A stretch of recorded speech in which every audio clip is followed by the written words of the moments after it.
Do you know you're being lied to on a consistent basis? I know it's hard to hear, but it's true. Each one of these lawn tool brands advertises themselves in some way, shape, or form as the best. Well, there can only be one best. And unlucky for them, I've devoted the last 3 years of my life to trying to answer that question.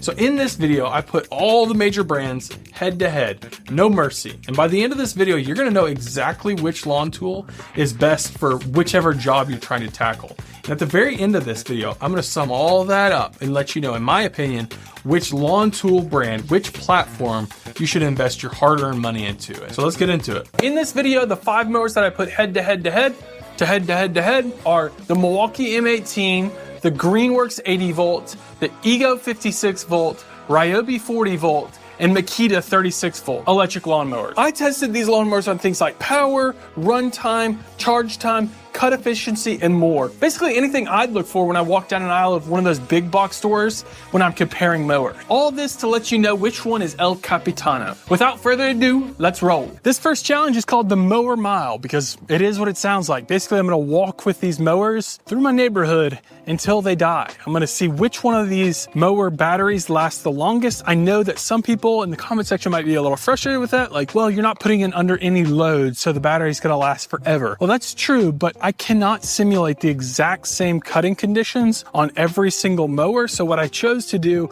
was remove load from any of these mowers to make it as fair a comparison as I can. Hopefully some of those battery questions will flesh themselves out later on in some of the other tests that we're gonna do. Try to be as fair as possible here. And during the Mower Mile test, I'm not gonna use any turbo buttons, any silent features, anything like that. Like just as is, this is how, when you operate the mower normally, this is how long the battery will last. So like old Forrest Gump did, he just ran, you know, forever. Run, Forrest, run. Well, this is gonna be like walk, Tyler, walk. And I'm just gonna be walking for a while. First up is this brand new Ego Select Cut mower. Yeah, I'm packing water, but we'll see how long this thing runs for. Here we go. Had to sneak in a cut, you know.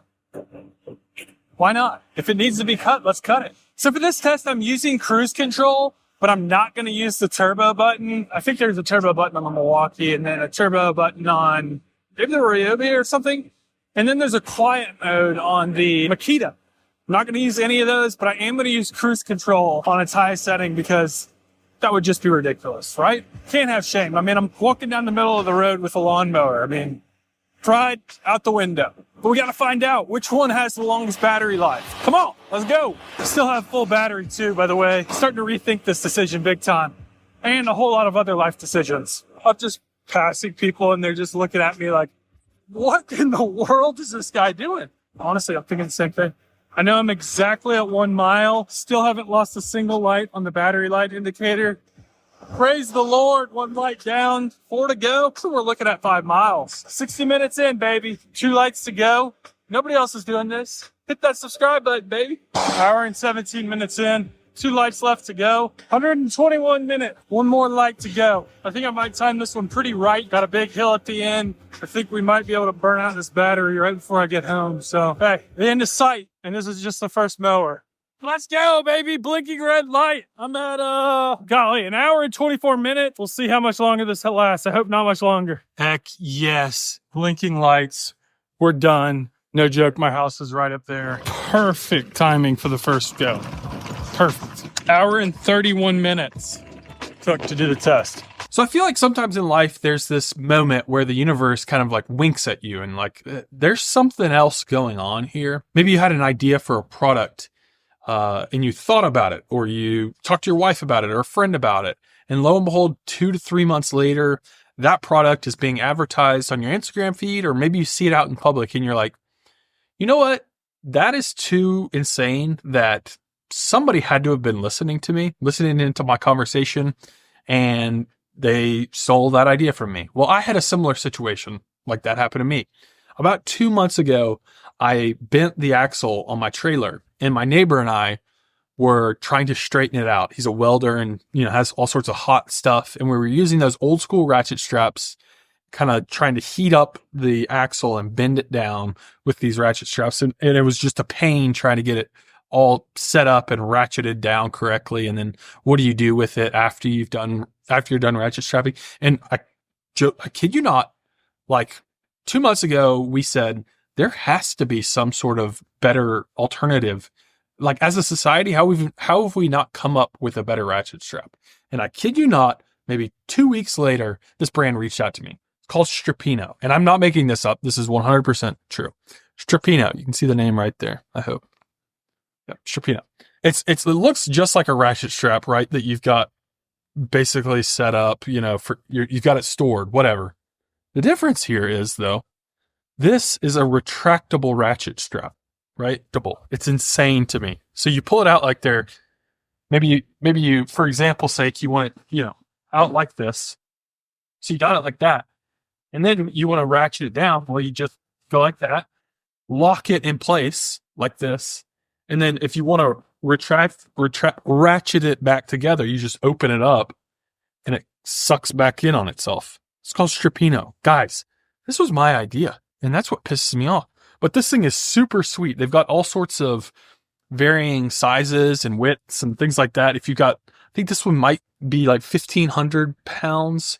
I don't know. My neighbor is a welder and he moves a lot of stuff. And so I let him use a couple of these for, you know, a few days. And he was like, dude, that thing is so sick. He was like, Tyler, I promised you that thing is amazing. And we had that idea and it fell through our fingertips. It was right there. Anyway, Strapinno is a super cool product. I use it a lot. Now they sent me a bunch when I said that, you know, hey, yeah, I'll review this.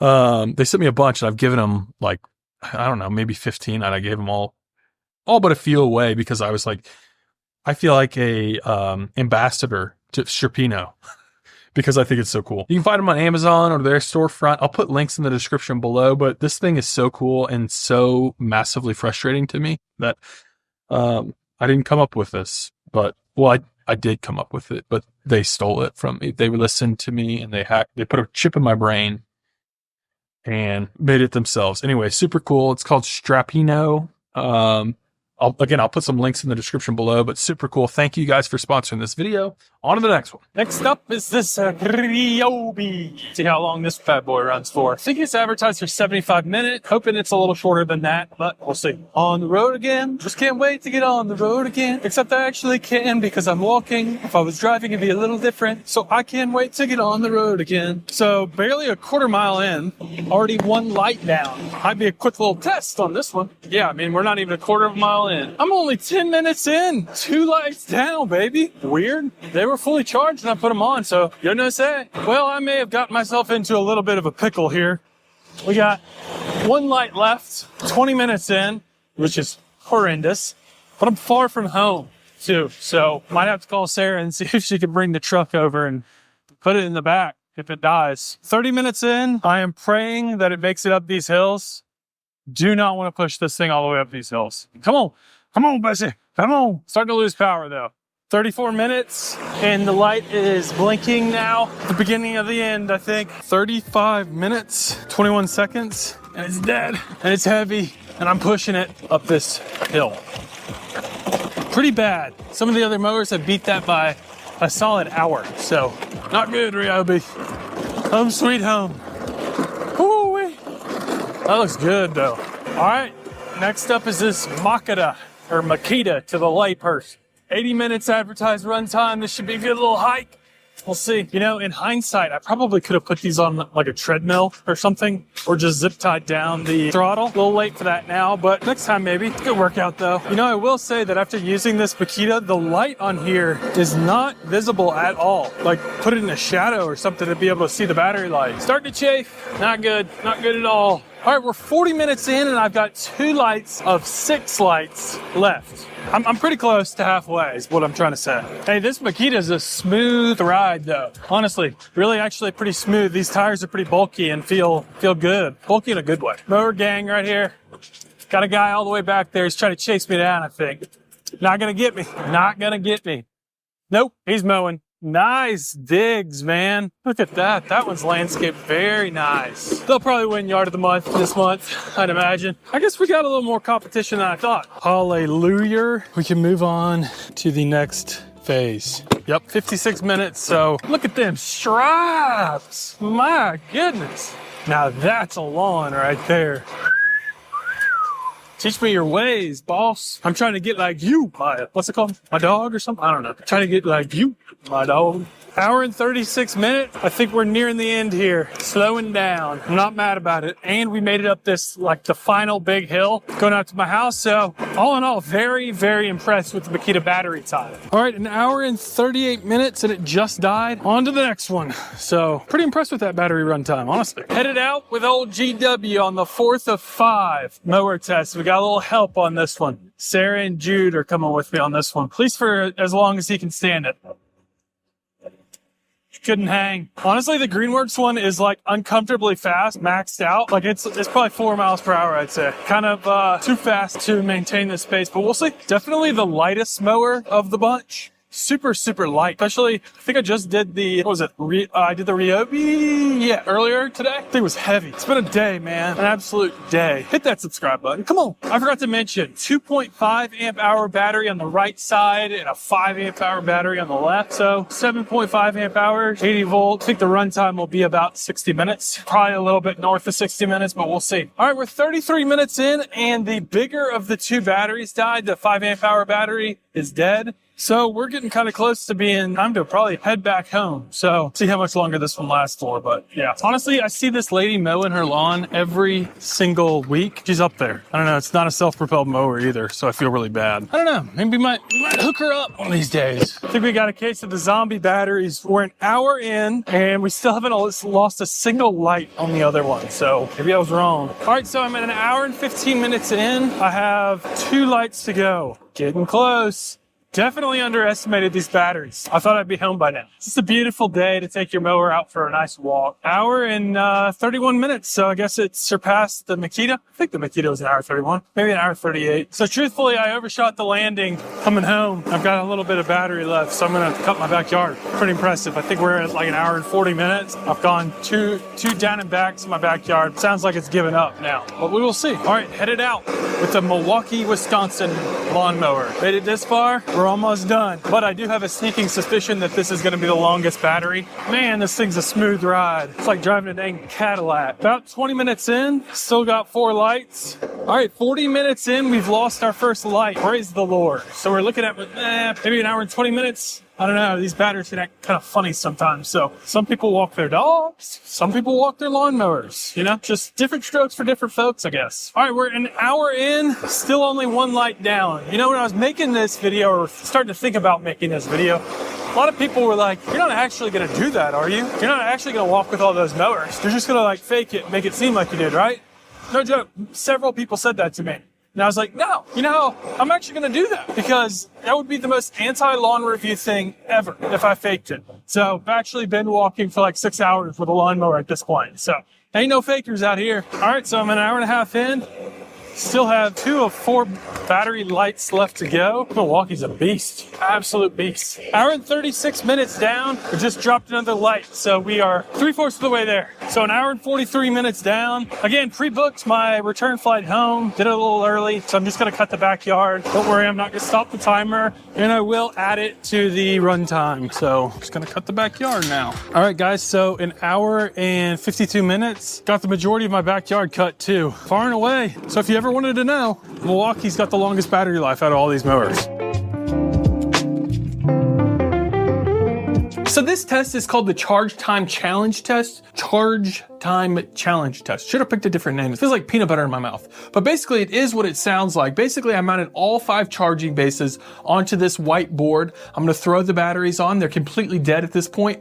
I'm gonna see how long it takes for them to fully charge. When they do fully charge, bing! The corresponding light above it will come on. So there's a few weird things with this test. As you may notice that Makita right here, it came with 4 batteries, but there's only 2 ports. So we're gonna have to cycle through all 4 batteries to see how long it takes, because as you'll see in some of the other challenges, I gave them all 4 batteries on the runtime test and things like that, because that's what I bought and that's what I'm gonna test. So this should be a little interesting. And why this test is important is because runtime isn't the only important factor when looking at a lawnmower. You really need to know how long it takes for them to fully fully charged too, because let's say like, I don't know, the Toro, for example, that I reviewed a month or so ago, basically I had 40 minutes of runtime, but 4.5 hours of charge time. That's terrible. Let's say I get to the end of a job and I've got a little bit more work to do and I need to throw my battery on the charger. Well, it's going to take a long time to get a full charge. So I want to know which one has the most efficient ratio between charge time and runtime. But here we go.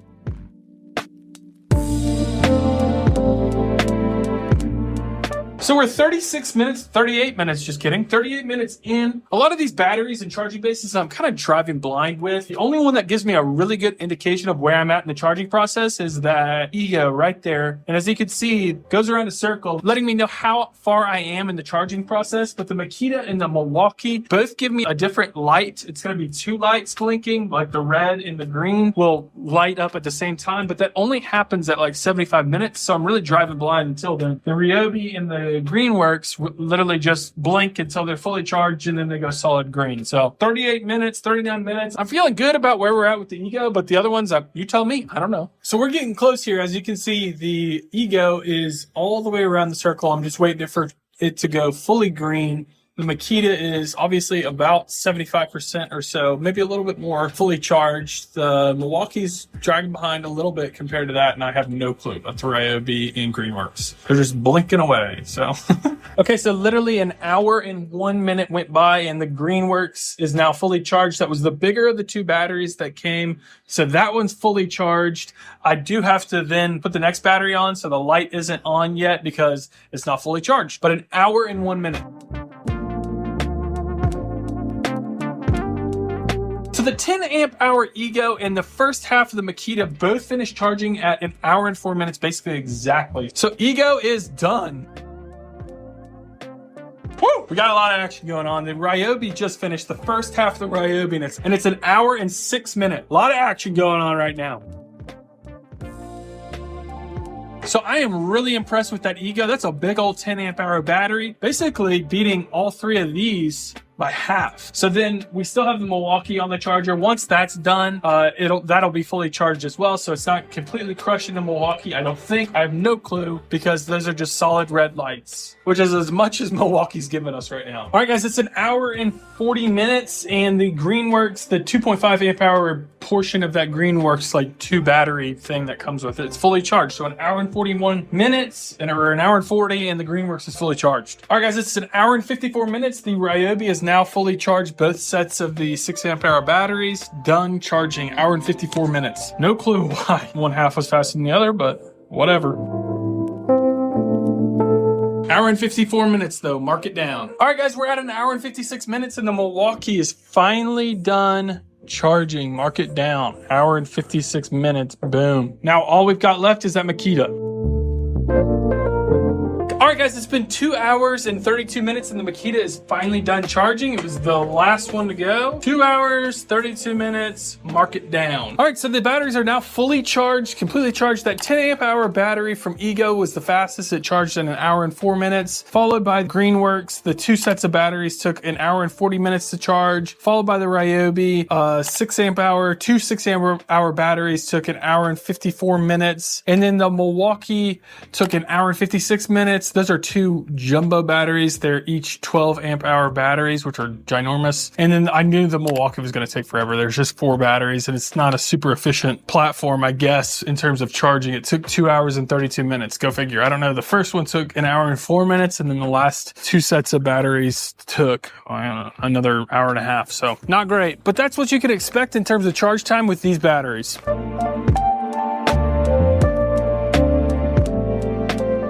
So this challenge is called the Bogged Down Showdown, and it is what it sounds like. This field near my house is full of tons of overgrown grass that should be a good stress test for each one of these mowers. I'm gonna see which one of these handles bogged down situation the best. Let's find out. And full disclosure here, I am gonna lower each one of these height settings down to about 2 inches or so to really simulate that stress test so we can hopefully clearly differentiate between the mowers.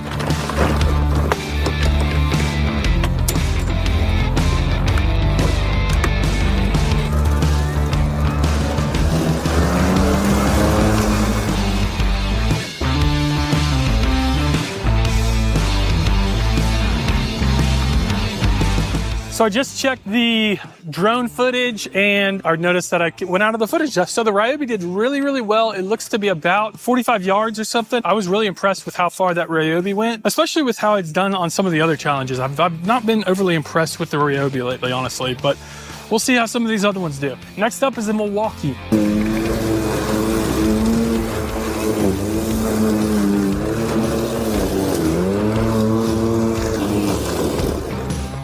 Real.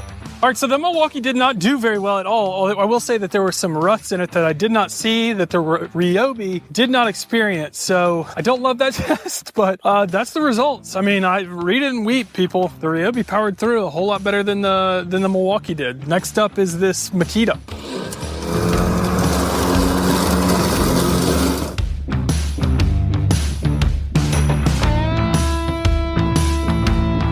Well, that one did about half the distance between the Ryobi, maybe a little bit further than half. Man, I'm still shocked about that Milwaukee. I don't know, because it should be the best mower, but I don't know, I might give it one more shot. I know that's kind of an asterisk, but there's just simply no way. So maybe at the end of this, I'll give the Milwaukee one more shot just to see if there was a fluke, something got jammed in there, but that's kind of the nature of the test. But I don't know, whew, that's weird. Now we got this Ego 56 volt. Let's see how it does compared to the other 3 mowers we've done so far.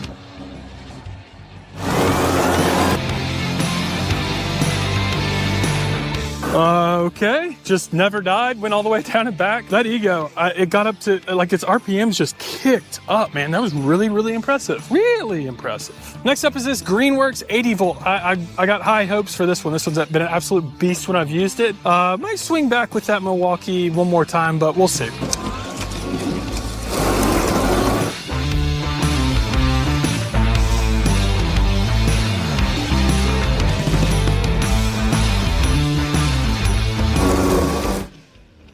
Well, I'll be dang, that made it all the way down and back as well. Let me take a look on something with this Milwaukee. I thought I felt it pop. I think, yep, it's down one more notch than it needed to be. Let's fire this one back up and see how it does.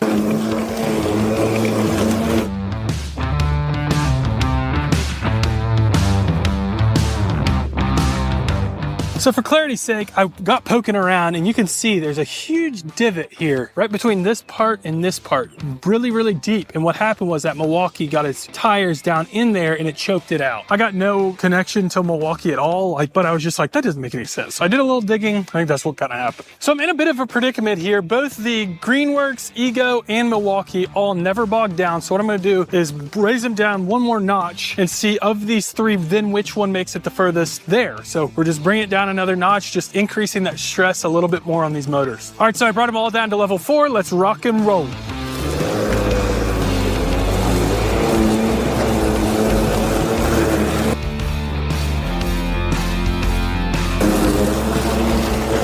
I'll be danged, the Milwaukee had no problem there. Let's fire up this Ego and see what it does.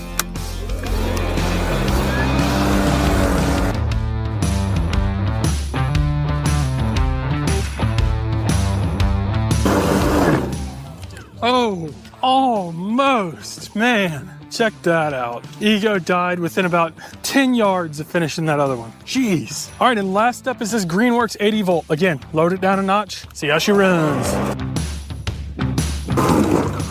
Dang. Okay, so just got probably, I don't know, 3/4 of the way down. So very clear that the Milwaukee M18 was the most powerful. So the placement here, obviously, is first place goes to the Milwaukee, second place goes to this Ego, third place to the Greenworks, fourth place to the Ryobi, fifth place to that Makita. That Makita has been less than impressive, but I will say, man, look at this. These are electric lawn mowers, and this grass is what, a foot, 18 inches long? And it has, a lot of them have absolutely demolished this lawn. I mean, I could keep going with this Milwaukee, not going to because I'm a little bit worried about Rocky Mountain spotted fever, but, you know, really impressed with the way that these have done.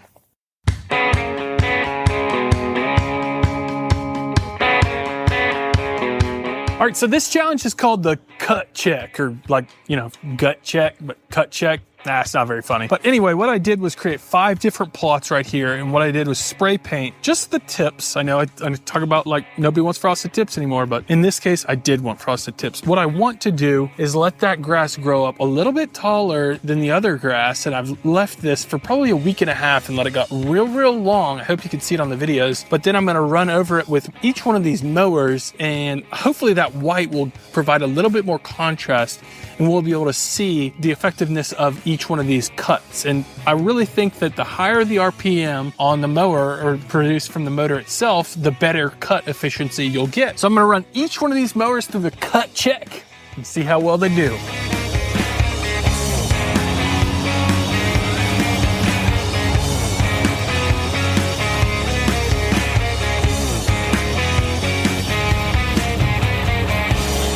So overall, I felt like this Ego did a really good job, and I've honestly been really impressed with the performance of the Ego thus far.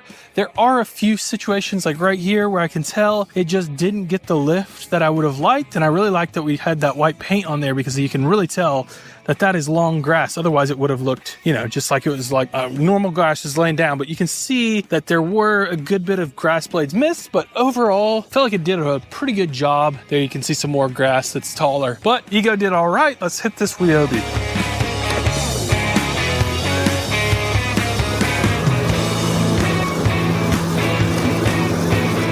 You know, the Ryobi actually did fairly well. Pretty comparable to the Ego over here, but you can see that there were a few situations like right here where I felt like the majority of grass was missed right here, and I did a pretty good overlap. So I would say that the Ego did slightly better than the Ryobi, but you know, honestly, there's not a huge difference between those two mowers. So next mower I'm going to test is this Greenworks 80 volt. Had a lot of experience with this mower, so I am expecting pretty good results from this one, but we'll see.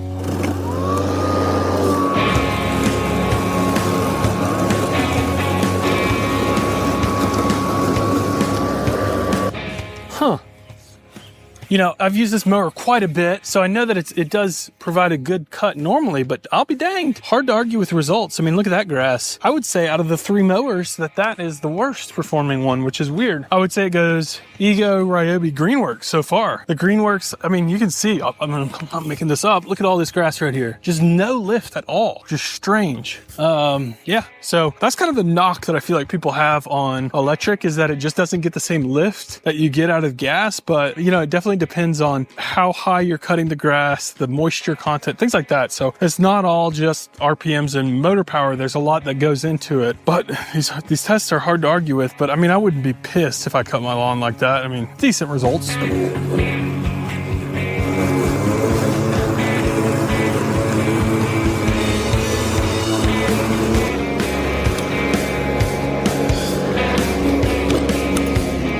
I will run each one of these mowers over again with the turbo buttons on just to see if it'll clean it up, just to give you some clarity on just how powerful those turbo buttons are. Uh-oh, looks like we might have some rain coming, so I gotta hurry up. I messed up and did not have the Milwaukee brought up to the right height setting when I made that first pass. The Milwaukee performed very well. I feel like there were still some situations where there was missing blades. So if you do cut down a notch lower than what I was doing, you will get a more consistent cut. And this might just be a fescue thing. So some of you warm season guys might have, you know, better results than I'm getting, but with these cool season grasses like a fescue or something that you grow real tall, it's really hard for these mowers to get the RPMs to pull up those grass blades. But still, I mean, I would put this right on line with that Ego, if not a little bit below the Ego, honestly. But that is without the turbo button, like I said at the beginning. So take that for what you will, that, you know, with the turbo button off, these are the results that you're getting. And then last but not least is this Makita mower. I'm going to see how well it does on this final plot. So far, I've been not very impressed with this Makita mower, honestly, but we'll see how this one does in the cut check.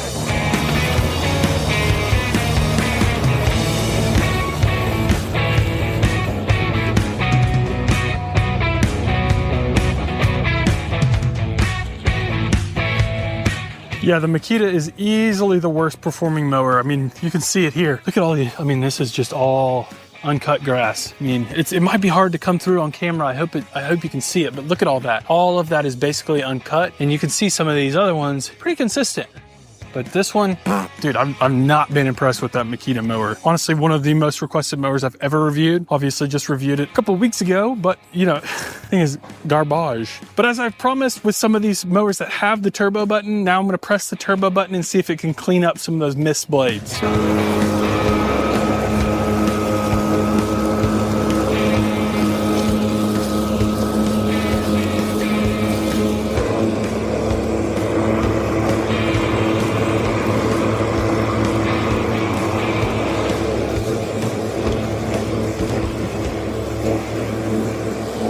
Oh yeah, I mean, look at both these. With the turbo button on, those results, Milwaukee, Greenworks, and then you can see some of these other scragglers. Like, look at all that right there. I'm nitpicking, but that's why you do these tests. But yeah, I mean, going back on the Greenworks, geez, comparatively, look at that. That's a consistent cut. Both those.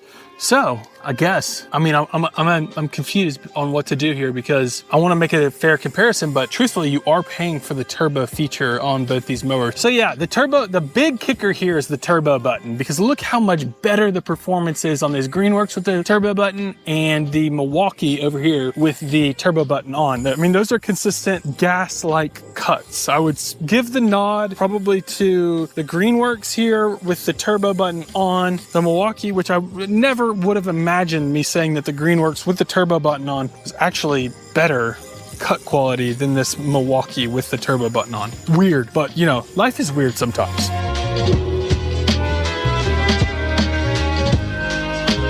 Fifth and final comparison is going to be that cash comparison. This is the bonus category. So basically, the dollar is king. I'm just going to assign the cheapest electric lawnmower is getting all 5 of the points, and then the most expensive is obviously just going to get 1. I mean, there's varying factors that go into that, but at the end of the day, numbers don't lie. It is what it is. And I think it allows the rest of the weighted categories to kind of flush themselves out. But the most expensive lawnmower just getting 1 point is obviously going to be that Milwaukee mower. It's going to run you $1,100. It ain't cheap, super expensive. And then the next most expensive lawnmower is going to be that Ego. It's going to run you $850. It ain't cheap either, but it's about, I don't know, what, $250 more affordable? That's pretty good. And then moving one notch up from there is going to be the Ryobi. That one's going to run you $799, about $50 cheaper than the Ego. But in my personal opinion, I would say that $50 is not worth saving. I'd go ahead and buy the Ego, truthfully. Then the second cheapest electric lawnmower in this 5-way comparison is going to be that Makita,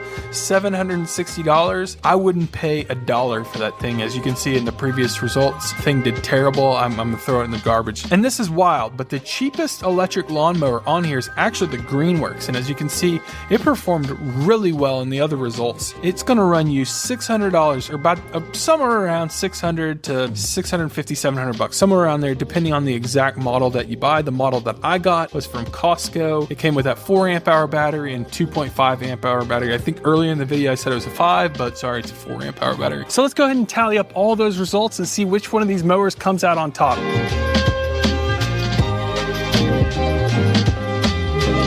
So basically that is what it is, and once you compile all those results, the winning lawnmower, which I never thought in a million years that I would say this, but the Greenworks actually beat out the Milwaukee. It performed really well in that cut check, and I think that's what did it. And then the fact that the Milwaukee is so much more expensive really gave it that final nudge to take the #1 spot. So as you can see, the Greenworks comes in at that #1 spot.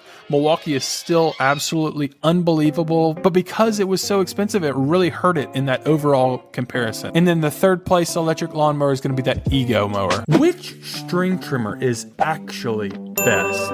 Well, to answer that question, today these 6 string trimmers will be going head to head in a scientific battle royale of 5 different challenges, including grass, straw, the clock, an obstacle course, and finally a beautifully cooked rotisserie chicken.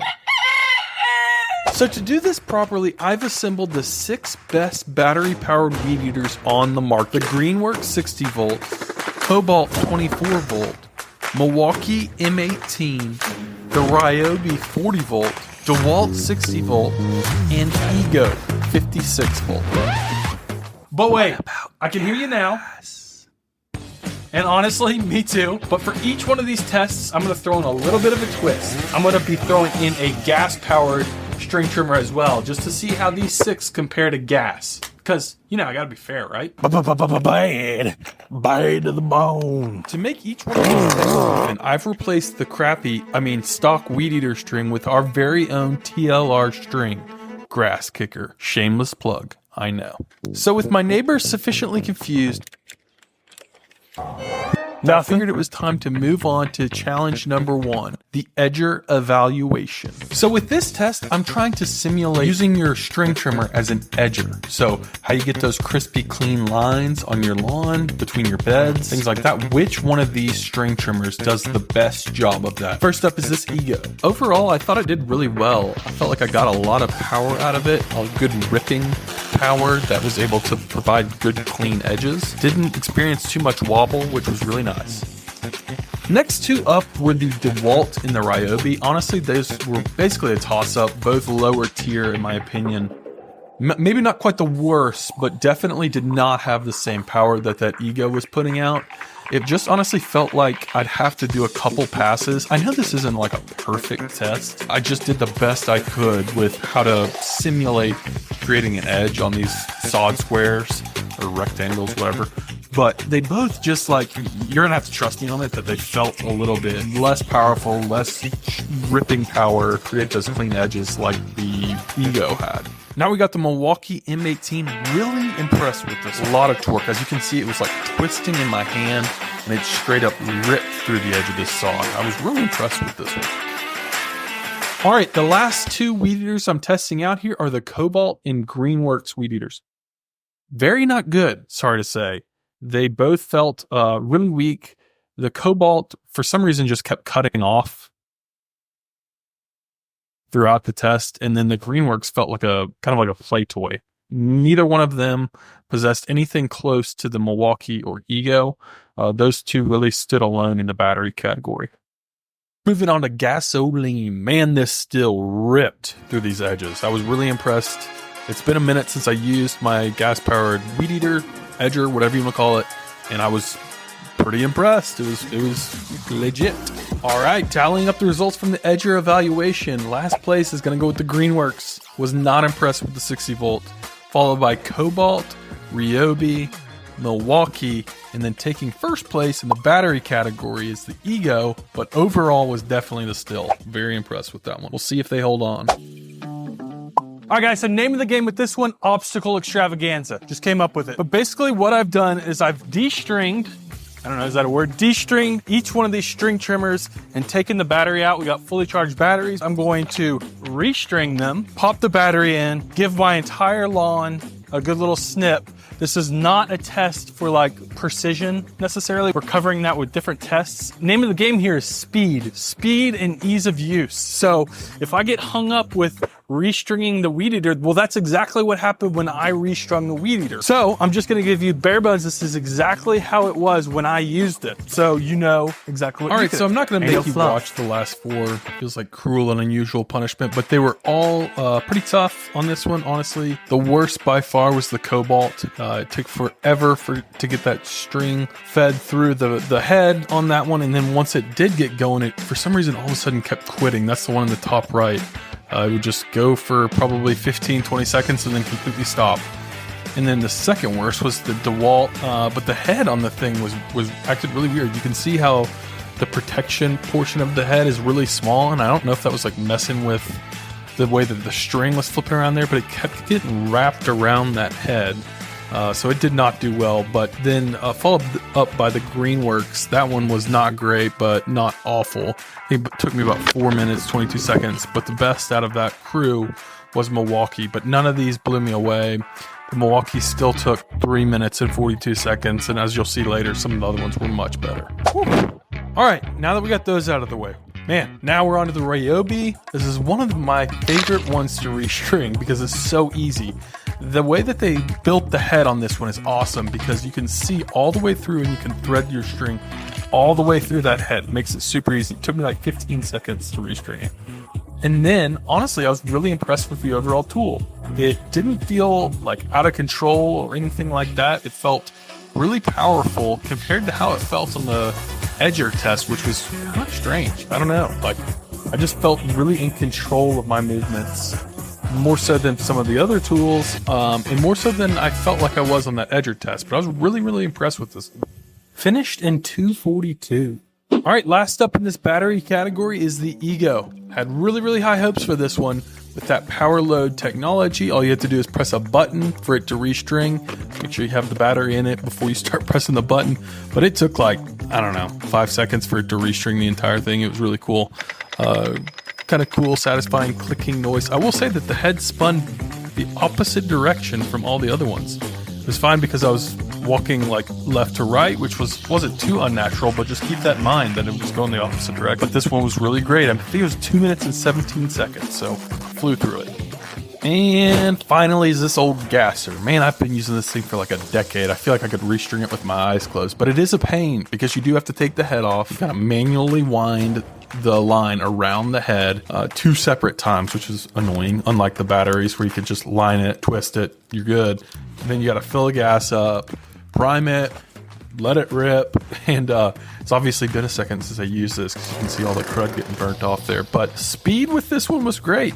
I felt like I didn't really have to go over places super often with it. Very efficient tool. I think that's where gas kind of shines a little bit in power in the speed aspect. But I will say that the overall ease of use in comparison to the batteries was a little bit tougher. It really, like I had to fight the spinning action of the head more so, keeping it upright than I did with the batteries. The batteries were a little bit more smooth, honestly. Okay, so based on those times, numbers don't lie. Check the scoreboard. Ego came out on top again. Man, they're crushing it.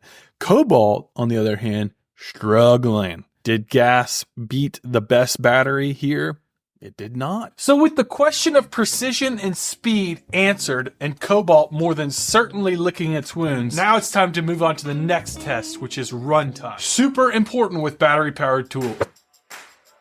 So it's going to be a math equation. It's going to be runtime minus charge time. So what that will hopefully do is level out the differences in we got a bunch of fully charged batteries. It's time to let her rip.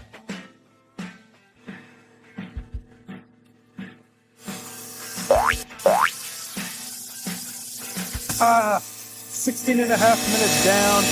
Cobalt, done. I thought this would be a great time for me to ask you, if you don't mind subscribing, that'd be cool. Who does this? Nobody.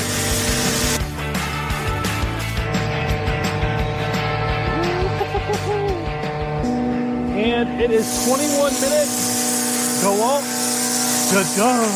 Done.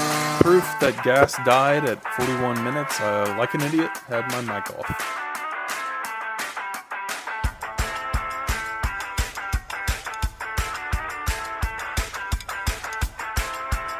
"56 minutes, the Ryobi died. 58 minutes, the Ego died. An hour and 51 minutes down, Milwaukee's still chugging along. And it just died. Wow. Okay, so an hour and 51 minutes. Now the Milwaukee's dead. We got all of them dead. Now that the batteries are completely dead, it's time to move on to phase number 2 of the runtime challenge, which is charge time.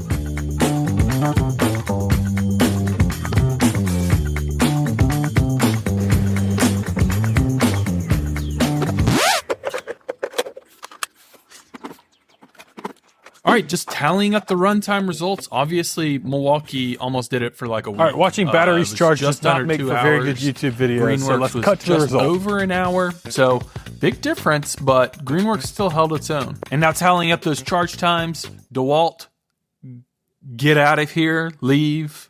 Milwaukee, pretty dang long charge time too. Cobalt, 2 hours and 10 minutes. Unreal. So there's a big disparity between the fastest and slowest. Obviously, you can see Ego charged in 21 minutes, Greenworks charged in 19. Very, very impressive. And then the difference between those results, freedom time. Why? It doesn't matter. Land of the free, home of the brave. It doesn't have to make sense. But the difference being green, good, red, bad. DeWalt, very, very bad. Cobalt, very, very bad. Don't bother with those two, honestly. I'm just going to call it now. They're not very good. Greenworks, surprisingly came out on top on this one. Ego nipping at its heels. Milwaukee, pretty powerful tool. Runs for a long time, but also takes a really long time to charge. Oh, I can use my gas string trimmer forever. Can you? Really? Because when I did it, it only ran for 40 minutes. It got slaughtered by Milwaukee. And then, assuming I don't have any gas available, it took me 22 minutes to go to the gas station, come back, mix my oil, and fill it up. So, which one runs longer? It's up for debate. Okay, so tallying up all those bald eagle points, Greenworks. Out of nowhere, off the top deck, first place. Jeez.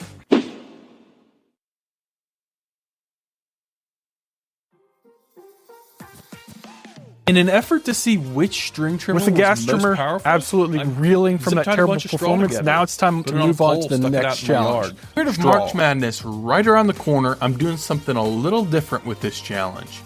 I've summed up the past 3 results, averaged them out, and I will be seeding each brand off of their current seed. I'm giving the gas the bye because I really think it will probably be the best in this category, but I'm seeding all the batteries and giving the gas the first round bye. Straw bracket. And the first round is underway. We've got Greenworks and Ryobi going head to head, 2 iconic brands. Looks like Ryobi got the quick start, and Greenworks is making quick work of its bundle. I'm giving the win to Greenworks on this one. So Greenworks moves forward, Milwaukee and DeWalt next. All right, 2 brands not really known for their lawn tool prowess, but it looks like Milwaukee is taking the walkie through round 1, giving the win to Milwaukee. All right, up next is Ego versus Cobalt. If history is any indicator, this is pretty much a foregone conclusion, but that's why we play the game. So let's see how it goes. And Ego wins. Yeah, fine. The game, survive and advance. We're on to round 2. Looks like Steel's finally getting in the action against Greenworks. In my opinion, Steel is a heavy favorite in this matchup, but we'll see how it goes. That's why we play the game. Ho, ho, ho! And probably the surprise of the century, Greenworks takes down Steel. Wow. And moving on to the semifinals, game 5. 2 big dogs. Ego, Milwaukee, let the big dogs eat. Let's see how this one turns out. I got my money on Milwaukee. It was powerful earlier on. Yo, that was so close. Oh my gosh, I don't think I can call that one right now. Let's watch it one more time. Half speed. Alright. Okay. I think I gotta give the nod to Ego. It was just crisp and rip. I think I'm giving the nod to Ego. Finals, game 6. Greenworks, Ego. It's all on the table now. 2 big dogs, 2 titans of the industry right now. Head to head. Ego's jumped out to an early lead. Let's see if Greenworks can catch up. Doesn't look like it's gonna be able to. No. Looks like Ego's taking home another prize. Oh, I had way too much fun with that one. Congratulations, Ego. You have taken home the straw trophy. You won the straw cutting contest. 2024. In the books. All right, so tallying up the results from the straw showdown. Ego, number 1, again. Greenworks, number 2. Milwaukee, number 3. Tough draw for Milwaukee. Definitely could have seen them in the finals, but I don't make the rules. I just enforce them. Actually, I do make the rules on this one, and that's just the way it happened. Now, the moment you've all been waiting for. You thought straw cutting in slow motion was cool. You have seen nothing until you have seen a chicken cut in slow motion. I present to you Chicken Challenge. Ready to rumble! Right off the bat, we got Milwaukee. This should be a ripper. Oh my gosh! Take out some frustration, why don't you? Jeez, you can see through the thing. Next up, Ryobi. Ooh, look at that. Slapping the chicken. In hindsight, I would have probably put the weed eater head in a different location. Alright, it's kind of like a little bit of a ho-hum performance compared to the Milwaukee, but some shredding is happening. Not a lot of shredding, honestly. Kind of a pretty good reflection of Ryobi's performance today. Not so good, not so bad. All right, DeWalt, this should be interesting. It's already halfway undressed. And again, Tyler, what the heck? I can't even see it. It doesn't appear that we missed much, though. Did all right. Oh, good Lord. Oh, good Lord, here comes Ego. Not even spinning yet. Oh, good grief. Look at all that chicken. Oh, pop the hip joint. Oh, he's going back for more. He has enough. No, he's done, dude. All right, Greenworks, 60 volt. Little slice action up. Man, maybe he's just getting ready. Looks a lot like a Ryobi performance.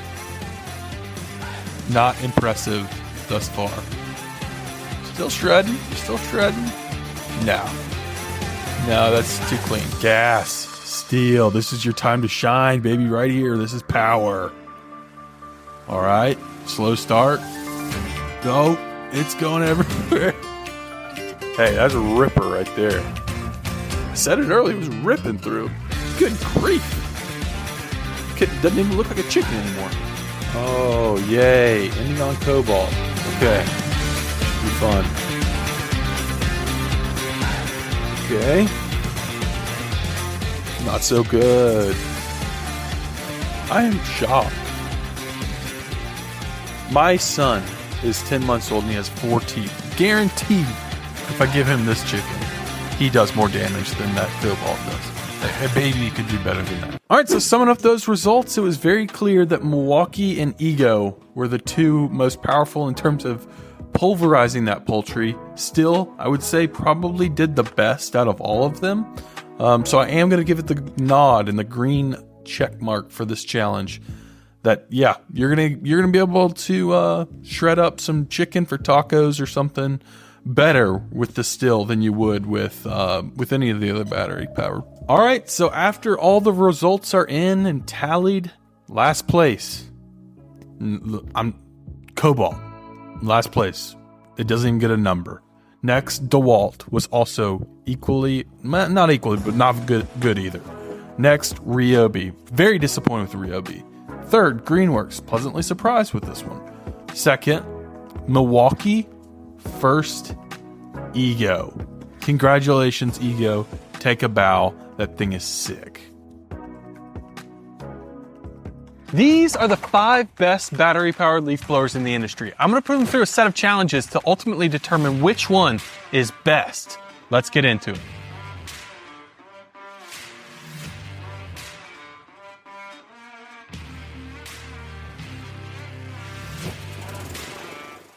Somehow all of these blowers have in some way, shape, or form said that they're the best. But my sole purpose in making this video and making the lawn review in general is to cut through that advertising baloney and let you know which one of these blowers is actually best, which one you should spend your hard-earned money on. I'm not paid by anybody for this. This is my true, honest feedback. So if you're cool with that, it'd be great if you could hit that subscribe button. Just click it right down there. Let's be real. One of the most important things about a leaf blower in general is just how well it blows. So brand new this year is the Tunnel of Truth 3000. I've tried my hardest, guys, to figure out the most fair comparison because there's different nozzle sizes and there's different air speeds, there's different amounts of air being pushed through the leaf blower. But I try to create a baseline here. So all the air is leaving out of this 4-inch clear PVC tube. I'm going to put a wiffle ball inside of each one of these leaf blowers, stick it in the end down here, and then, hammer down on the throttle. And it should throw the wiffle ball down my lawn. I'm gonna measure which one of these is longest. This should eliminate a lot of the variability between these mowers, and you should know which one's most powerful through this test. Let's try it. All right, so first blower up in the Tunnel of Truth, we're going with the Ego. I switched to tennis balls too, because I feel like you could see it better. No turbo button.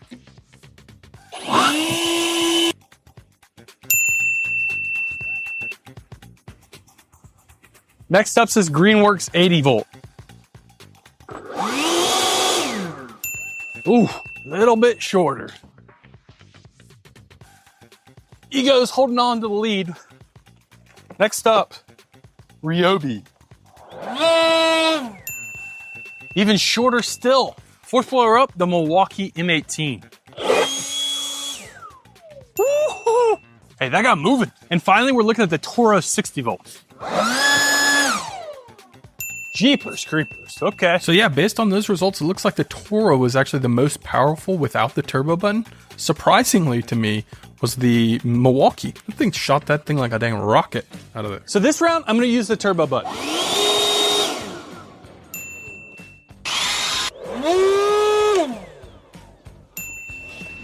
A little bit further.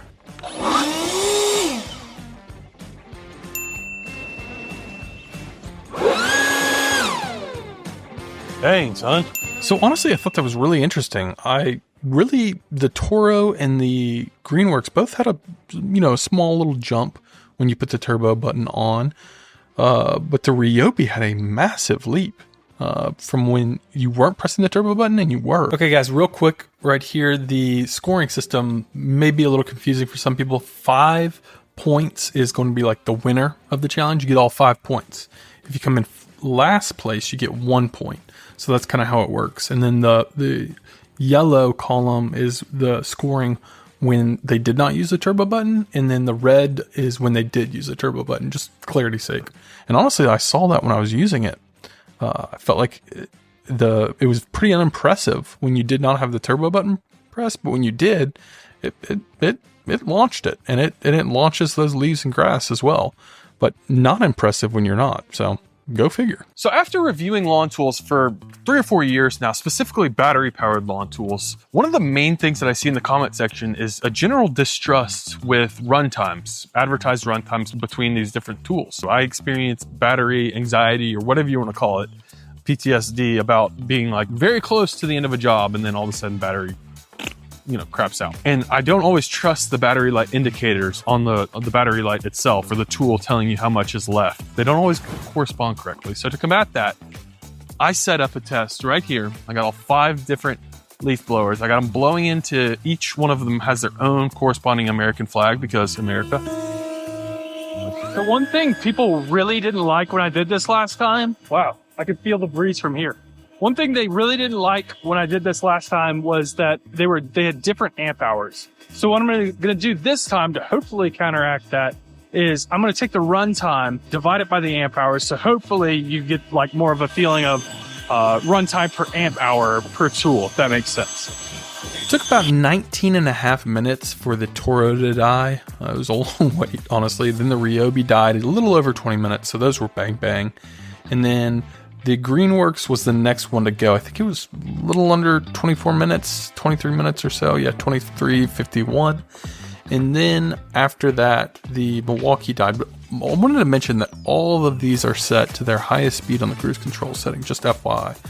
The Milwaukee died a little over 25 minutes. And then soon to follow after that was the Ego, about 28 minutes. So all of these lasted underneath a half hour, but that's pretty long if you think about it.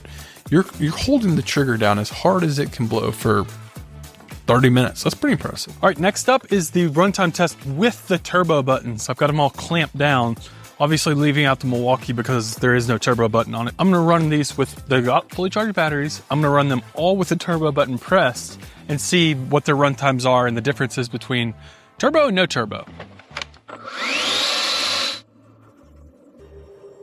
So far, they're all just plugging along.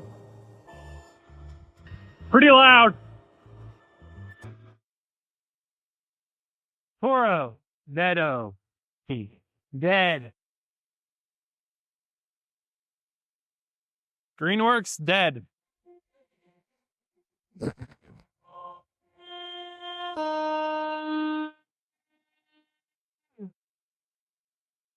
All right. Ego died. So yeah, with the turbo button, it looked like the Toro was terrible. Ryobi, I think, died right after that. Then the Greenworks, and then the Ego. All right, math time. Okay, so the battery sizes, I don't know if I explicitly said this earlier, but the Ego was using a 6 amp hour battery. Ryobi was 6. Milwaukee was 2 6s, but they're being used at the same time. So I consider them a 6 versus a 12.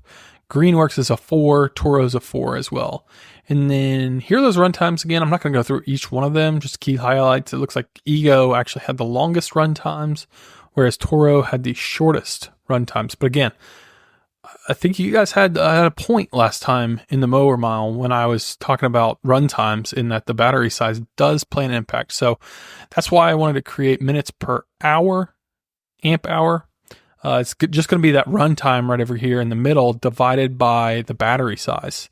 So the Ego, based on that calculation, had, without the turbo button pressed, 4 minutes and 41 seconds per amp hour. And then with the turbo button, it was going to be 2 minutes and 50 seconds. So quite a big drop off, honestly, if you are using the turbo button with that one. The Ryobi, similar calculation. You're going to get 3.21 minutes without the turbo button pressed and 2.19 minutes with it pressed. Not overly impressive. And again, the Milwaukee did not have the turbo button, so we're just using it off of the runtime without the turbo button. So that's going to be 4 minutes and 10 seconds per amp hour.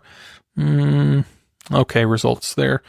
The Greenworks going to be 5 minutes and 57 seconds without the turbo button pressed, and then 3 minutes and 46 seconds with it pressed. Pretty impressive on both those, honestly. That's a far and away like a minute longer than all of its competitors. And then the Toro, without the turbo button, is going to get 4 minutes and 52 seconds per amp hour battery. And then with the turbo button press, it was an abysmal 2 minutes and 10 seconds. So it's going to be a really, really short run time if you are using the turbo button pretty consistently with that Toro. And I've seen that as I've used this over the past couple months. When you hammer down the it's powerful, don't get me wrong, but when you hammer down on that turbo button, say bye-bye to the battery. And so here are the overall results of the challenge thus far. Again, Greenworks crushed that one, and then it kind of gets jumbled up from there. So as I've gotten a little bit more experience with these tools, I've learned like the most important thing isn't always like how hard the leaf blower blows. Yeah, there's always those situations where you're wanting to blow a ton of leaves or a ton of grass real quick. But there's also situations like a garage, for example, or a landscaping bed where the ability that you have to control the low end of the speed is just as important as that high end speed. Like, one of the most annoying things for me is to go out and try to blow out my landscaping beds, and I just blow out the mulch with it. A lot of these tools, like gas, you only have as low as you can go, just because the motor's spinning and pushing out air. You can only go so low. Well, with these electric tools, most of them have really good low end control.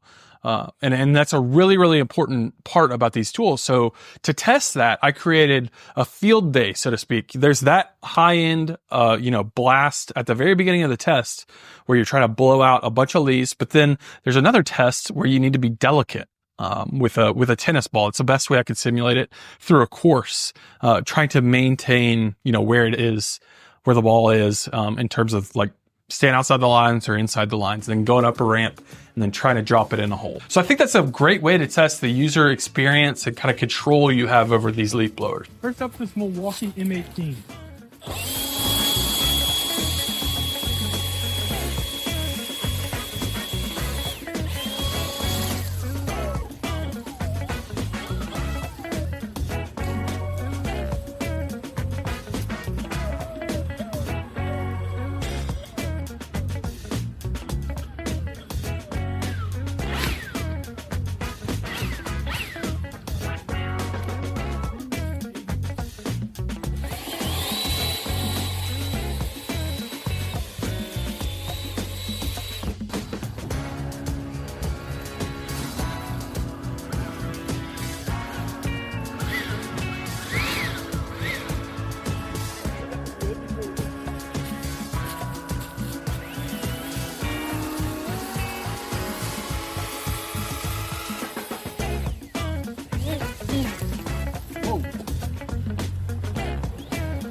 So as hopefully made evident in that test, my favorite was the Milwaukee. I feel like I had a lot of control with that on the low speed and the high speed. Just really impressed with that tool, and like the very, very quick responsiveness to trigger changes. And Ego is probably right there behind it. It was super good too. Ryobi and the Toro obviously really struggled on that low end. They just drop off. Like if you let too much of the trigger off, the motor just cuts off, which is annoying because then you got to release the trigger and pull it again. Whereas with the other three tools, you didn't have to do that. But yeah, if I had to rank it, it'd be definitely the top two would be Milwaukee and Ego. All right. So getting down to the nitty gritty here, looking at the tool only costs, we're going to start with that Ego. It's going to run you $233 just for the tool, no battery. The Ryobi is going to be a little bit cheaper at $165, tool only. Milwaukee, a little steep, $299, no batteries included. Greenworks is going to run you $179, and then the Toro, interesting, I could not find a tool only version of this anywhere. The only version that I could find was, ones with that 4 amp hour battery included. So that's going to run you $349, I'm sorry, for the tool onlys. And then, based on your feedback, like I said earlier, I went ahead and just did the replacement battery cost. So that's how I'm tabulating the total cost. The replacement cost for the Ego, that 6 amp hour battery that I used, was $349. Interesting. It's more expensive than the tool itself, I guess. And then the Ryobi 6 amp hour battery is going to cost you $199.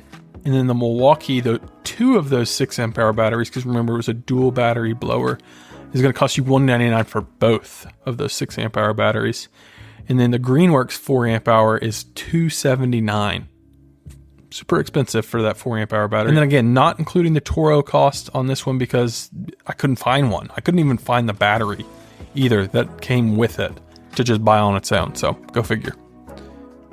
And if we do a quick little tabulation on all these, the Ego with the tool and battery is going to cost you $582.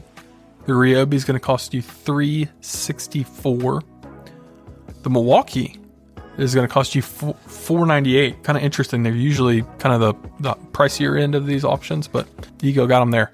Greenworks is going to run you $458, and then the Toro is that same cost, $349. So as you can see, the Ego was most expensive. Greenworks was second most.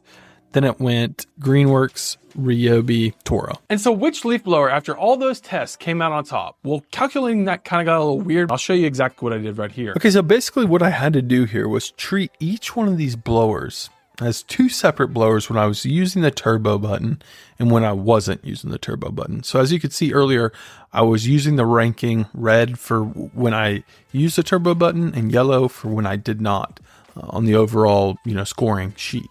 And then I broke it out right here so that the Ego, when I pressed the turbo button, came in second to last. So it got only 2 points.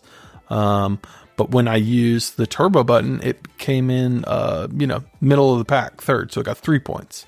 And so what I did was I averaged out all of those. So I, summed all those up and then divided by 4. And then so it scored 2.75 points. And then did that across all of them. Obviously, Milwaukee did not have a turbo button, so it was just, basically Milwaukee had one score. The number one overall was the Toro without the without the turbo button, which is kind of crazy because, as you can see, the turbo really hurts that the time that you have to use the Toro blower. And then what I did from there is I averaged the tool when it was using the turbo button and when it wasn't, and that kind of gave me an overall score for the tool itself. Coming in last place on this one is going to be the Ryobi, but was really not impressive at all. Besides when we used the turbo button with the tunnel. Fourth place was the Ego. I have been like such a fanboy of that blower. I've told so many people about that. So I'm gonna have to eat crow a little bit on that. I thought it was better than it was. Third place was the Milwaukee. I'm sorry. That one again had no turbo button. So it just kind of performed like it performed. So it came in third. Second place, very surprisingly to me, was the Greenworks. I did not expect that. I think it really got carried by that timer test. It ran for forever. And then on top came the Toro. I was really did not expect that. I didn't have a lot of control over it. So keep that in mind if you want to buy this and you got a lot of delicate beds. Might not be your best option, even though it did come in first place in this. That is one thing that's really important to me. I didn't really feel comfortable weighting these different categories because I felt like that was kind of subjective to me. But here's the results, and you guys can kind of take that with what you will. Truthfully, if I had my choice, I'd go with Milwaukee, even though it came in third. And so, yeah, that's my recommendation, and this is kind of how they shook out. Did you know that all these sprinklers actually have their own unique and distinct purpose? As it turns out, a sprinkler is not just a sprinkler. They all kind of specialize in certain things. So today I'm going to answer that question that you never knew you had, which was which one of these sprinklers is actually right for my lawn? And then I'm also going to let you know which one of these sprinklers is my favorite because I feel like it's the most versatile. So guys, in this video, we're going to talk about things like setup and adjustments of each one of these sprinklers, as well as how much area each one of these sprinklers covers, and then also, most importantly, is water distribution among that coverage area. This is one that I think is going to be more surprising to you guys, so make sure you stick around for that. Damn it. All right, guys, I'm going to keep this quick, but did you know that 98.4% of the people that watch lawn review videos are not subscribed? I don't know if that says something about me or what, but if you're watching this and you find it informative, if you see my old stuff and you like it and you're not subscribed, you consider hitting that subscribe button. That would definitely tell YouTube that I am worthy. If you could do me a solid, that'd be great. All right, so first sprinkler up is what I would consider the sound of an American summer, the impact sprinkler. All right, so to get this sprinkler up and running, basically to set it up, it's pretty self-explanatory. You just attach a hose to the sprinkler in your quote-unquote setup. Now the complexity comes in how to adjust the sprinkler itself, and you actually have more control than I bet you think you do with this. Most of these impact sprinklers are set up virtually the exact same. They have control over how big of a radius or circle that it covers with these little collars at the base of it, and then there's a trip pin that spins around as the sprinkler is spinning, hits one of those collars, and then it causes it to go the other direction. Well, so you can control how wide by opening or closing those collars. And then you can also, if you have low water pressure, and this is one thing that a lot of people don't know about with these impact sprinklers, is you actually can flip up that trip pin so that it does a full 360 and doesn't have to push itself backwards the other direction. That's really helpful if you have low water pressure. And then you also can control the angle of the water or kind of diffuse how high the water is going with this little plate up at the top. And then there's also a screw pin in there that you can screw in to disperse the water a little bit differently. If you want less of a, stream or jet of water, you can turn that pin in and it'll kind of diffuse or sort of soften up the water spray. And the impact sprinkler is going to give you the largest coverage area. It was thrown about 43 feet. So if that's in a circular full 360 degree spin, that's going to be about 5,800 square feet. It varies obviously depending on if you make any adjustments to the sprinkler itself, but also your water pressure. But I have pretty standard water pressure and I was getting about 5,800 square feet. Again, that's going to be the largest out of all the sprinklers that we talk about today. But with that super large coverage area, I do think you see a downfall in water distribution. Like I said, it's throwing it super, super far, but it's also throwing it really, really hard. And that could be particularly problematic if you're putting in a new lawn, like new grass seed, that needs to be watered pretty delicately, maybe in the form of a mist or rain type water distribution from a different type of sprinkler. So this is really better suited for really large established lawns that you need to cover, a big distance for. It's not great for small gardens, and it's also not great for windy conditions because it's throwing it so far and really so high that it's really impacted by big gusts of wind. Up next is another American classic, the oscillating sprinkler. So the setup with this one, again, it's going to be really easy. You just attach a hose to the end of the sprinkler and put it on a level spot in your lawn, preferably in the middle if you can. The adjustments on this one are a little bit different, maybe a little bit more easier to manage than the impact sprinkler. But basically, there are tabs on this sprinkler and most oscillating sprinklers now that allow you to adjust the width of coverage, so you can change the nozzle tip angle so that it's either shooting more up or fanning out a little bit more to give you more of a wider coverage. And then you can also adjust how far it oscillates in both directions. Again, that's pretty easy, pretty standard. That's about the extent of the adjustments that this one has for you. The square footage of the oscillating sprinkler is going to be a little bit less than that impact sprinkler. It's going to cover more of a rectangular / square design rather than a circular with that impact sprinkler, but it also covers about 2,000 square feet less. Mine was throwing it about 68 feet long ways and about 54 feet wide, so it's about 3,600 square feet. But that water distribution is also much, much more gentle than the impact sprinkler. It's more like a rain-like versus like a hard stream from that impact sprinkler. So it feels a whole lot more natural when you're putting it down on your lawn. And that makes it especially good for people with like a rectangular or square shaped lawn, maybe a newer lawn, or maybe like right after you put down grass seed and, you know, those seedlings are just now starting to emerge and you don't want to hit them with a super, super hard jet stream. This one is going to be more natural, definitely not great in windy conditions because that stream is so gentle yet so high. Man, this stuff can really, really get away from you.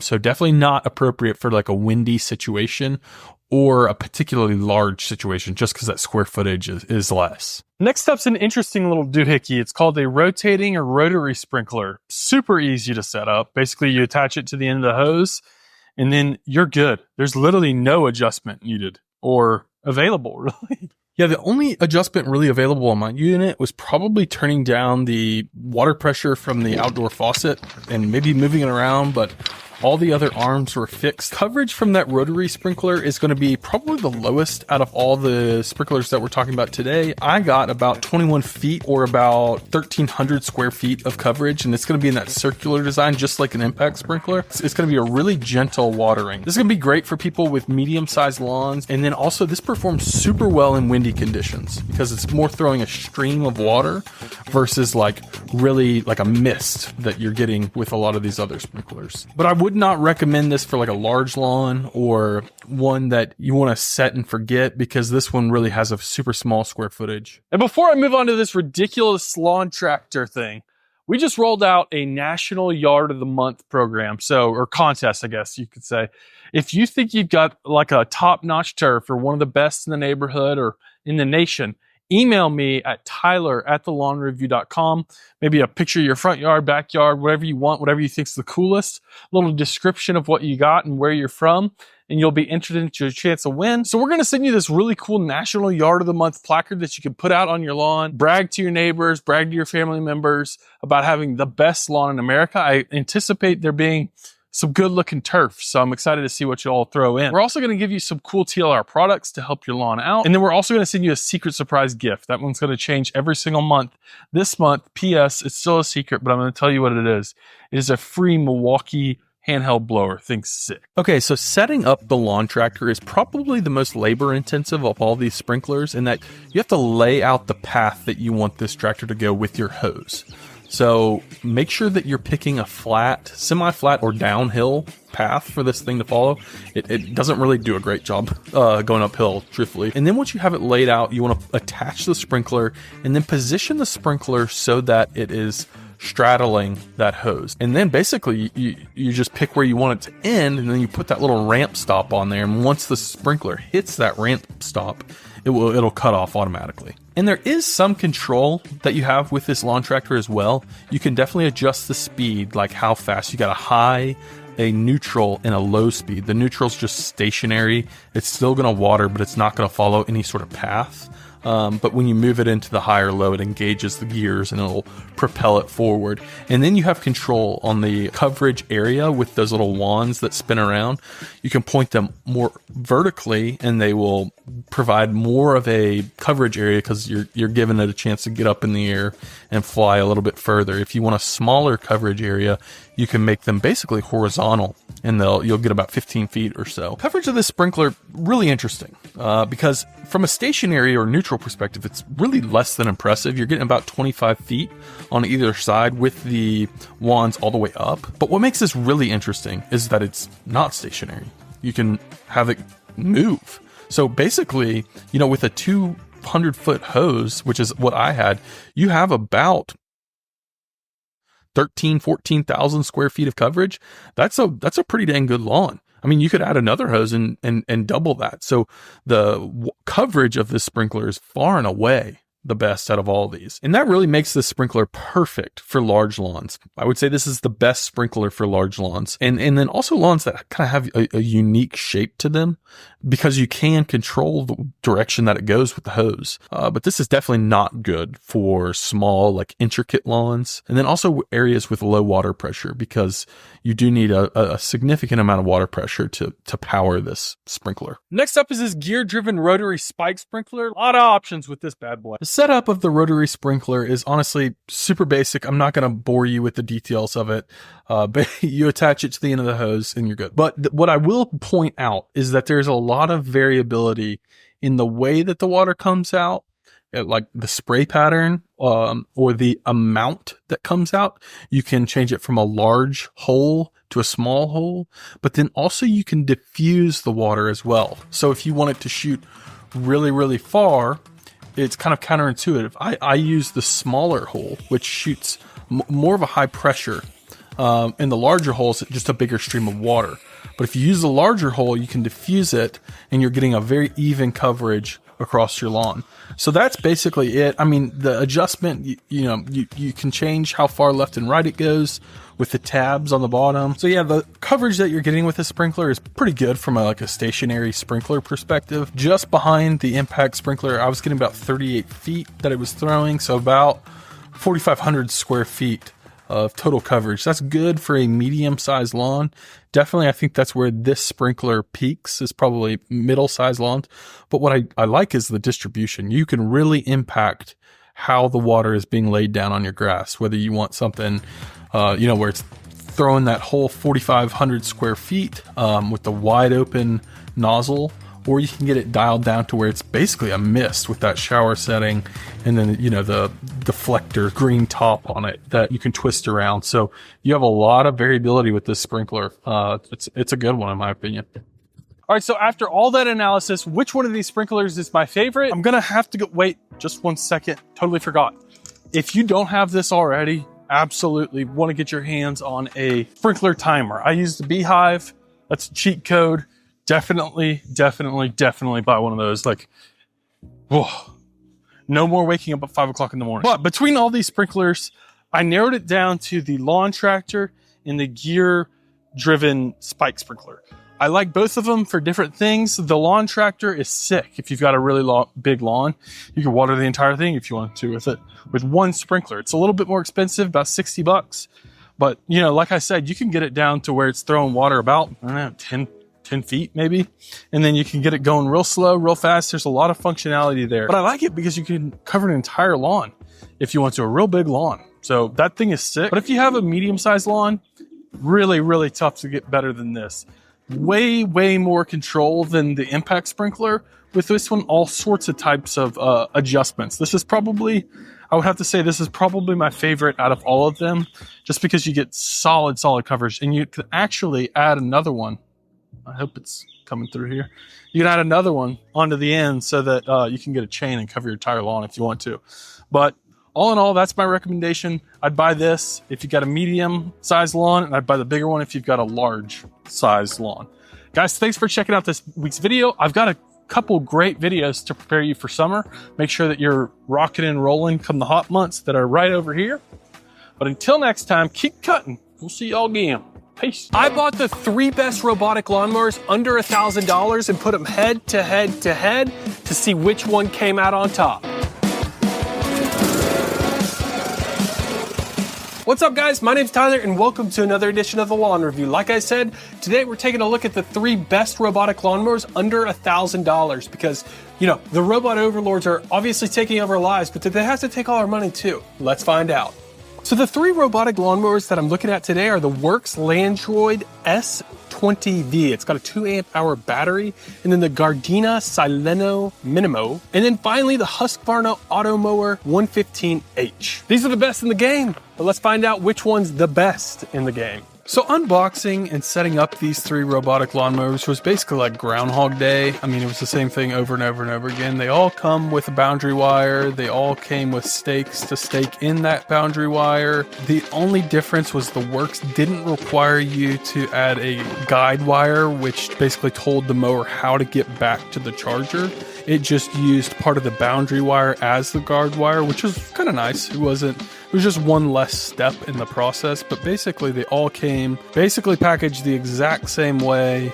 They all had user manuals, quick start guides. All of them directed you to an app that helped you set it up. So really intuitive. I mean, and honestly, I thought it was going to take me a whole lot longer than it actually did to set these up. I actually got them all done in basically one day. So I elected not to dig them into the ground just because eventually they'll work their way into the soil and, you know, it won't be a problem. Just keep in mind when you weed eat and things like that, or edge around those areas, that you put a boundary wire there. But all in all, it was super easy to set all these up.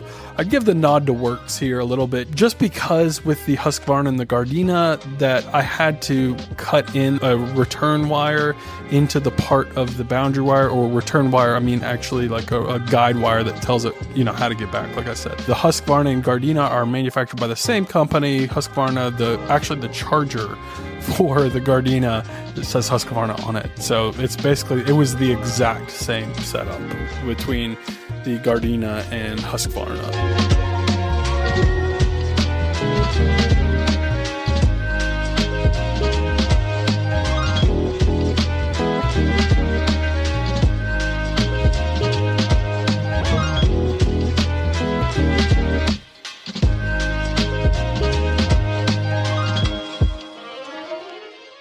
All right, guys, so before we get into the specifics and start differentiating some of these robotic lawnmowers and like who does what better than who and all that stuff, let's talk about what they do the same, because for the vast majority of how these mowers operate, and really all the mowers in this industry, they basically operate exactly the same. They're basically like giant Roombas with like razor blades attached to the bottom of them on like a little spinny disc. So basically they'll mow just how a Roomba vacuums, just like a randomized pattern in a predetermined area. Some of them require you to lay boundary wires with a wire that's very similar to like an electric fence wire, or some of them rely on like GPS satellites to determine the boundary that it will mow within. But basically they all do that. It's kind of just like this random little like pattern that they do basically every single day. They'll be mowing, you know, depending on how big your lawn is, they could be mowing every single day. So, you know, for me and my OCD brain, I'm sitting there watching it like, you know, it's driving me insane because it's just like random,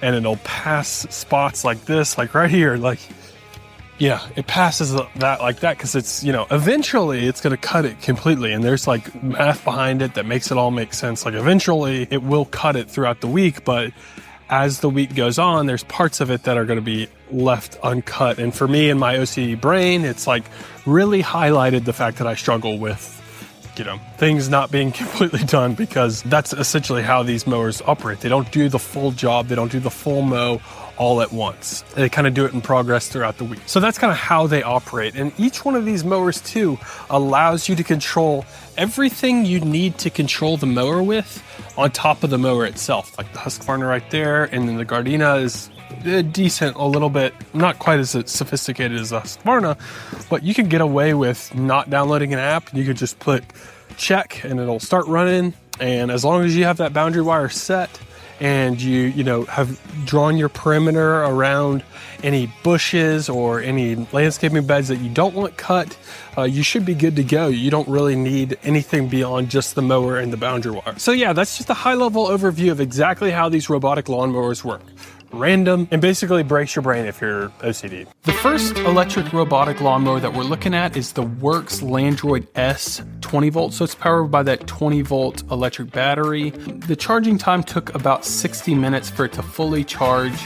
It is rated to mow about 1/8 of an acre or 5,400 square feet. So you can go to measuremylawn.com, type in your address, zoom in, draw a border around your house or your yard to see if this is like the right size for you, or any of these electric robotic lawnmowers are the right size for you. But basically that's the max that is rated to cut. And then the height adjustment goes all the way down from 1.5 inches up to 3 inches. So you have about 1.5 inches of play, and you adjust that with the knob on top of the mower. So you just twist that knob depending on how high you want your grass to be cut. And then the slope that it's rated to cut at is about 20%. And this is going to be the lowest out of the 3. So it doesn't handle slopes super well. Then it cuts at a width of 8 inches, and it's going to run you about $884 or $885 depending on where you get it. And next up is this Gardena Sileno Minimo. The actual model is 15202-41. Funny enough, it's actually manufactured by Husqvarna, which is another mower in this comparison. So super similar setup. It takes about 60 to 75 minutes to fully charge, cuts for about 65 minutes before it needs to return back to the dock and charge. This one also is rated to cut about 1/8 of an acre, just like the Works. So they can cut a similarly sized lawn, but this one, the height on this one is very different. It cuts at the lowest setting of 0.8 inches all the way up to 2 inches. So that's really low, probably more applicable to the warm season guys. Some of you that like to cut your, St. Augustine really low, or your Bermudas really, really low like that. It does handle a slope pretty well. It's 25% versus the 20% that was on the Landroid. Very, very small mower though. It only cuts 6.2 inches, like that's the cutting pass, and that's a whole 2 inches less than the Work. So it takes a good while longer to cut that same size lawn that the Works cuts. This one's going to run you $729, so $120 less than that Works mower. And the third and final robotic lawnmower that we're putting head to head is the Husqvarna Automower 115H. This is kind of like the OG of the robotic lawnmower space. Husqvarna has been doing this for a while. So I was really excited to put this one to the test. But this one takes about 60 minutes too to fully charge, but it's actually rated to cut 0.4 acres. So this is going to cover the highest acreage of all 3 robotic lawnmowers, and it cuts pretty quick. It moves pretty quick. But the height adjustment settings on this one go from 2 inches all the way up to 3.6, which is a whole lot better if you use like Kentucky bluegrass or a fescue. I really like these height adjustment settings, and so I think this would be really appropriate for warm or cool season grasses. And then also with this one, it cuts a 30% slope. So that's, again, going to be the steepest out of all 3 slopes, and the widest cutting width at 9 inches. And this one's actually only going to run you about $700, which is nice. Man, honestly, I've been standing out here watching this Husqvarna Automower mow for no joke, like an hour. This thing is so much fun to watch. Borderline frustrating, like I said, really struggling with the OCD stuff because, look at the pattern. Good grief. But it's really, really fun to watch. These things are actually pretty neat. All right, guys, so after using these mowers for a couple weeks, I'm going to rank them for you. Number 3 is obviously the Gardena. It was basically unusable in my turf. If you have a warm season grass like a Bermuda or rye that you're trying to cut really, really low, you might be able to get away with that Gardena, but it's really slow and honestly really buggy. In some previous videos, I've dealt with issues like this too, where I could tell there was an issue with the mower, and so I kind of gave it, maybe a little bit of unfair advantage because I gave it another shot. And I'm kind of changing my philosophy on that.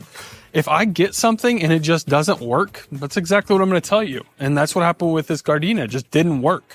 They were trying to get me to do like a factory reset on the mower and all this stuff. Plug it into my USB drive on my phone, or not phone, but computer, and see if I can restart the firmware. And I'm like, no, that's just not how it goes. If it doesn't work, it doesn't work. So that's number 3 easily. And then just also like the design on it was not great. Like, the other ones at least had a screen. This one, you just got a couple buttons. Like, I don't even know what that does. Like, there's no screen that tells what the timer button does on the Gardena, and I couldn't get it paired with the app.